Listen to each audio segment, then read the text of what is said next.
I'm a bad friend, I declared, laid out on Anna's bed like a fish fillet. My depression was surging and left me with two existential options: either swear everyone betrays me or that I betray everyone. Refreshingly, I picked the latter. What do you think about these? Anna said, plucking out of her closet two peach Crocs that looked like two peach crocodiles. They're Crocs, I said, obviously. I know, but they're comfortable, she said, smiling, as if somehow that made her choices more fashionable. Not to eyesight, I sighed. Get a job, she replied nonchalantly, tossing them into her giveaway pile. I'm trying, I sighed.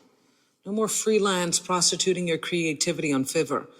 An actual part-time or something that stays permanent, not contractual, she demanded while pulling out a white tulle Zara dress that I could only imagine was her baptismal garb from its infant size. Yay or nay, she asked. When did it ever fit? I questioned so sincerely I stood up from her bed. Was I in your life when that fit? You're right. I didn't even think it fit when it fit, you know? She shrugged. What do you mean, get a job? What does that have to do with anything? I said, suddenly agitated by her comment. Here I was, self-declaring that I had abandoned her and giving her the dreamed opportunity to kick me when I'm down, and instead she demanded a labor change and an appreciation for her orthopedic aesthetic. How could she not understand me? I yelped internally, ready to go back to my default depressive response of trusting nobody's intentions. Whenever you struggle in money, you struggle in confidence. There, I said it, she replied.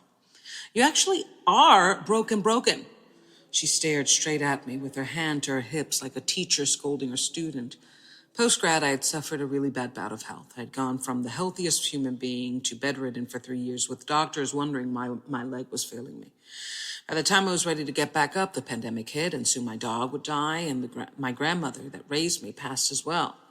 I did not say it, but a part of me died with them, and the other half feared dying so much it played dead.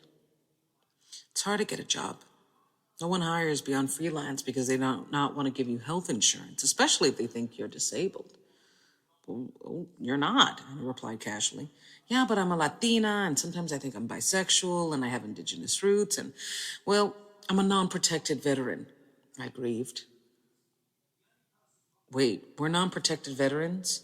She said, staring into the mirror as if reliving her past life in World War II. Anna, when were we ever in a war? Focus! There comes a point when the sadness of your past becomes your personality, she declared, and usually that happens when you don't let things go. She tossed the Zara dress into the giveaway pile.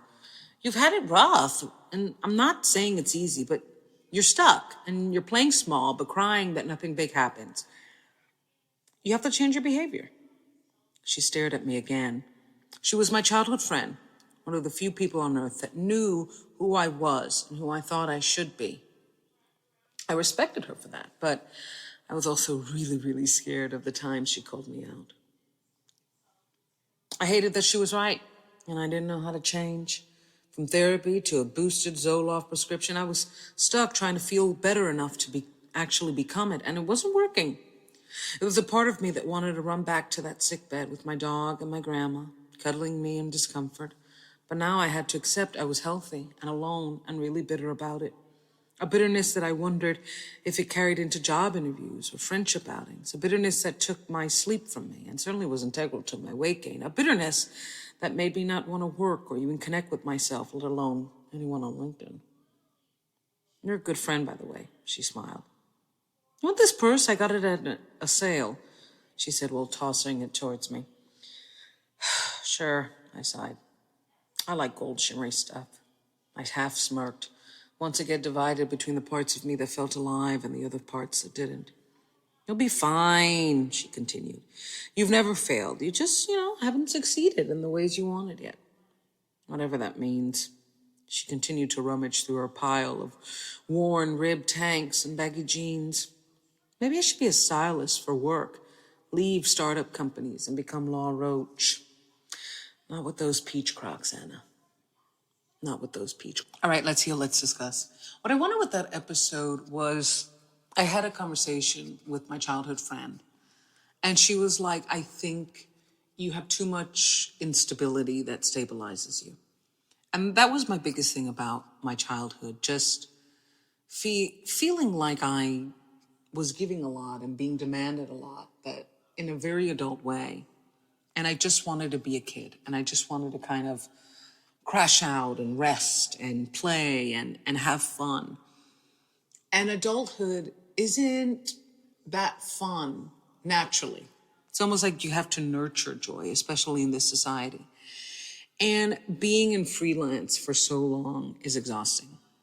Always knocking on doors, always trying to take consultancy, always trying to, having multiple projects to get paid. And then, even then you're looking for more projects. And I've been kind of stuck in that whirlwind almost by accident.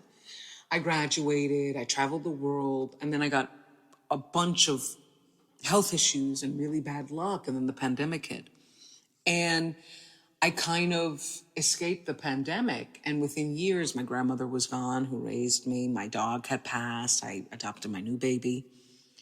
But I don't think I fully grieved ever or understood how horrible it was to kind of be put on pause and finally get ready to get back up, and you get paused again. And I'm a person who, I am ambitious, I am a go-getter. But something about having this kind of things that were beyond me, the universe telling me, you know what, no, you can't move, literally, made me really scared of life, made me really scared of not living, to the point that I kind of stopped. And when my grandmother passed, at first it was my dog when he passed at the height of the pandemic, like shortly after it was declared over. And then within the years, my grandmother. Something about their losses just completely fried me and kind of made me feel, just have fun with your friends, just go out, but finding joy in, really intimate relationships, finding joy in your work,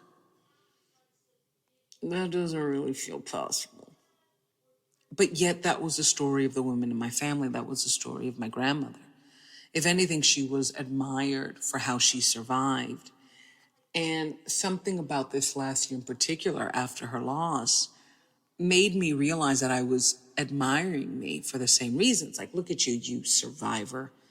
But I don't want to survive life. I want to live it. And I don't have examples of that beyond, these celebrities and these Nepo babies and these ultra wealthy that are living to the utmost and think basic human suffering, like losing a grandparent, is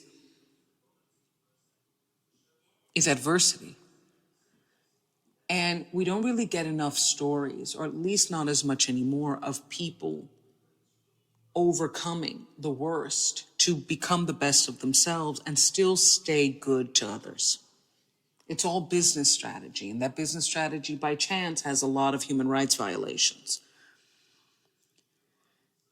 And, being somebody who's deeply smart and deeply creative, but also really wants to be happy, makes it difficult for me to transition into or know what it is to have a full-time career, not a multiple project career, not one where you're always looking, one where you could stay, one where you could rest, one where you can feel you. And I think for Anna, it's like, then find the one that at least is partially permanent, because part of the unhappiness also comes from this feeling of you're always in movement. And when you're always moving, but not moving in the directions you desire, you oddly feel like you're still in that sick bed. You strangely feel like you're still not moving. And I think this is the first time in my life, especially through daddy recovery, where I'm really trying to be intentional with my future, intentional with myself, not explaining, putting boundaries, and going for my goals. Wish me luck.